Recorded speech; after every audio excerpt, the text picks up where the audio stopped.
હા તે બાજી ચોપડી કાઢી. અરે આ તો મારે તમને બતાવી હતી. આ એકચ્યુઅલી છે ને જૂની કહેવતો હું બધી મોડે કરું છું. પણ શું લેવા? એમ નહીં, કામ લાગે. કઈ? અરે ગમે ત્યારે કામ લાગે યાર. પણ હવે નવા જમાના પ્રમાણેની કહેવતો લાય. પણ હવે જે છે એ તો છે જ ને કાકા. જેમ કે પેલું બોલે ના બોર વેચાય. પછી તો પેલું પણ છે, ના બોલવામાં 9 ગુણ.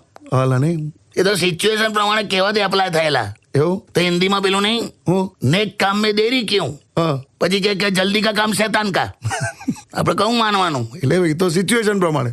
હા, હવે નવા જમાના પ્રમાણે નવી કહેવતો લાવ. એટલે કેવું? લોકોને સમજાય એવી. જેમ કે પેલી જૂની કહેવત છે, હા 12 હાથનું ચીબડું ને 13 હાથનું બીજ. હા નવી શું? શું? 5 ફૂટની બટકી ને 6 ફૂટની જીભ. અચ્છા સેમ થયું. અચ્છા પેલાનું આવા દો. સોના કરતા ગળામણ મોંઘું. લગન કરતા છૂટાછેડા મોંઘા. પછી પેલું ખાડો ખોદે તે પડે.